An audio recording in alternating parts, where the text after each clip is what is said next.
Break के बाद एक बार फिर आप सभी का स्वागत है। और जम्मू कश्मीर में गृह मंत्री अमित शाह के दौरे का आज तीसरा दिन है और बेहद महत्वपूर्ण है ये तीसरा दिन भी कई लिहाज से। केंद्रीय गृह मंत्री अमित शाह के जम्मू कश्मीर के दौरे का आज तीसरा दिन है और आज तीसरे दिन उन्होंने अमित शाह ने श्रीनगर में शीर्ष अधिकारियों के साथ सुरक्षा समीक्षा की बैठक की और इसके साथ ही जम्मू कश्मीर के उपराज्यपाल मनोज सिन्हा भी उनके साथ मौजूद रहे। ये समीक्षा बैठक बेहद महत्वपूर्ण रही। अमित शाह ने बारामूला में एक जनसभा को भी संबोधित किया और कहा कि धारा 370 हटने के बाद से कश्मीर बदला है। पहले टेररिस्ट हॉटस्पॉट था, आज टूरिस्ट हॉटस्पॉट है। पहले यहां साल के 6 लाख सैलानी आते थे, आज यहां अक्टूबर से ही तक ही केवल 22 लाख सैलानी आ चुके हैं। बढ़ते पर्यटन से कई युवाओं को रोजगार मिला है, इससे स्थितियां बदली हैं, ये कहना है अमित शाह का।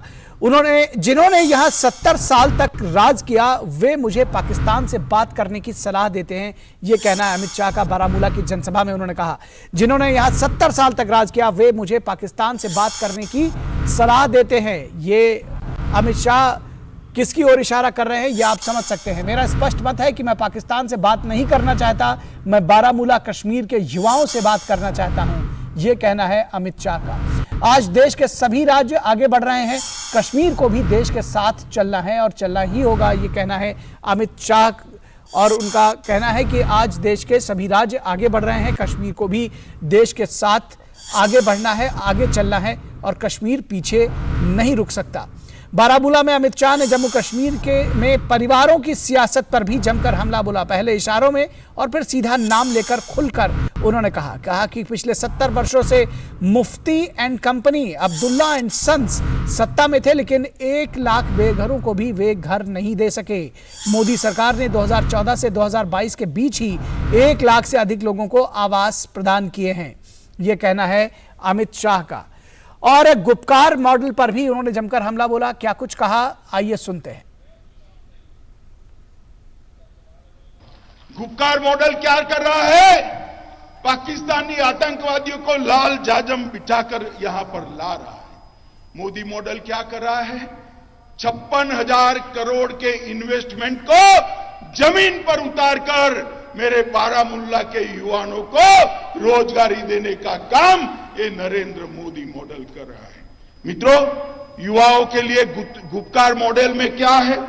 पत्थर है, बंद कॉलेज है, हाथ में मशीन गन है। नरेंद्र मोदी मॉडल में क्या है? IIM है, IIT है, एम्स है, निफ्ट है, नीट है। युवा को पढ़ाई लिखाई चाहिए अब्दुल्ला साहब, युवा के हाथ में पत्थर नहीं चाहिए। और इस पूरी खबर पर बातचीत करने के लिए हमारे साथ हमारे संवाददाता कुमार आलोक इस वक्त जुड़ चुके हैं। कुमार आलोक, आपने अमित शाह को सुना, उन्होंने सबसे पहले इसी गुपकार मॉडल और मोदी मॉडल पर बात करते उन्होंने साफ तौर पर खुले शब्दों में कहा कि गुपकार मॉडल क्या था? हाथ में पत्थर, बंद कॉलेज, बेरोजगार युवा, और ये स्थितियां बदली हैं। 370 हटने के बाद मोदी मॉडल आया है, IIT की बात हो रही है और नीट की बात हो रही है, रोजगार की बात हो रही है, बढ़ते पर्यटन की बात हो रही है। जो पहले टेररिस्ट का हॉटस्पॉट था आज वो टूरिस्ट का हॉटस्पॉट बन चुका है। जी, कल भी जब उन्होंने राजौरी में जब पब्लिक मीटिंग का जब उन्होंने खिताब किया था तो इन सारे मुद्दों पर उन्होंने बात की थी, लेकिन आज बिल्कुल आक्रामक रहे। खासकर जो तीन परिवारों की जो उन्होंने बात की, कल भी उन्होंने बात की थी। 3 परिवार यानी मुफ्ती मोहम्मद साहिबा और फारूक अब्दुल्ला, इसके अलावा कांग्रेस की जो बात उन्होंने की है कि उन्होंने कहा कि 70 सालों में इन लोगों ने क्या किया है, जो उन्होंने डाटा के साथ रखा कि किस तरीके से पर्यटकों की संख्या में अप्रत्याशित वृद्धि हुई है। कहां 15,000 पर्यटक, कहां 26 जी। उन्होंने कहा कि पहले साल यहाँ 1 साल में 6 लाख सैलानी आते थे, अब यहाँ अक्टूबर तक ही केवल 22 लाख सैलानी आ चुके हैं। जी, उसी तरीके से जो इन्वेस्टमेंट की बात हुई है, निवेश की जो बात हुई है कि 70 सालों में जो 15,000 करोड़ निवेश था वो बढ़कर 56,000 करोड़ हो गया है। तो एक तरह से 3 सालों के अंदर कश्मीर का जो कायाकल्प हुआ है, चाहे वो लद्दाख का रेंज हो, चाहे वो जम्मू का रेंज हो, चाहे वो घाटी का क्षेत्र हो, एक संपूर्ण विकास की अवधारणा लेकर के सरकार काम कर रही है। और किस तरीके से इस विकास के कार्य में अवरोधक बनने का प्रयास कर रहे हैं लोग, किस तरीके से आपने देखा कि उन्होंने ये भी कहा कि 87 सांसद, 87 MLA, 6 सांसद, की सरकार यहाँ पर थी, लेकिन हमने जो बीडीसी का जो चुनाव हुआ यहाँ पर, पंचायतों का जो चुनाव हुआ, उससे 30,000 लोगों के हाथों में सत्ता आई है। यानी कि निचले लेवल से लेकर के ऊपरी लेवल तक लोगों को सदैव किया गया है, राजनीति में भागीदारी दी गई है। और एक जो कल की एक बहुत ही महत्वपूर्ण घटना थी, जब उन्होंने बकरवाल समाज, इसके साथ पहाड़ी समुदाय और गुर्जर समुदाय को जो आरक्षण देने की बात कही थी। हालांकि जो शर्मा कमेटी की सिफारिशें हैं वो लागू, अभी उन्होंने सिफारिश की है आरक्षण देने की, और जल्दी प्रशासनिक इसका ताना बाना है उसको मूर्त रूप देने की कोशिश की जाएगी। तो कुल मिलाकर आप देखें कि 2-3 दिवसीय दौरा जो था गृह मंत्री का, वो अपने आप में ऐतिहासिक था।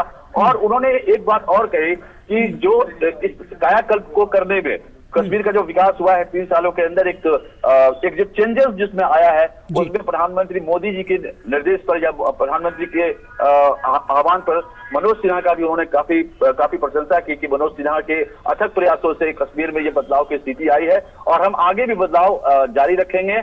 किसी तरह के कश्मीर को एक जो मेन स्ट्रीम में लाने की हमारी जो कोशिश रही है, उस कोशिश को हम पूरा करेंगे। तो अपने आप में एक बहुत ही महत्वपूर्ण दौरा, और अभी कुछ देर के बाद यहाँ विकास की बहुत सारी परियोजनाओं का उद्घाटन करेंगे, शुभारंभ करेंगे। और इसके बाद उनका गुरुद्वारा में भी मत्था टेकने का कार्यक्रम था, जो यहाँ का बहुत बड़ा गुरुद्वारा है। तो ये 3 दिवसीय जो उनका दौरा रहा, कश्मीर का दौरा, वो अपने आप में ऐतिहासिक रहा। एक बात और जो संक्षेप में आपसे जानना चाहेंगे, उन्होंने कहा कि जिन्होंने 70 साल यहाँ राज किया वो मुझे पाकिस्तान से बात करने की सलाह देते हैं, मैं पाकिस्तान से बात नहीं करूंगा, ये मेरा स्पष्ट मत है, और मैं बारामूला के युवाओं से बात करना बेहतर समझता हूँ।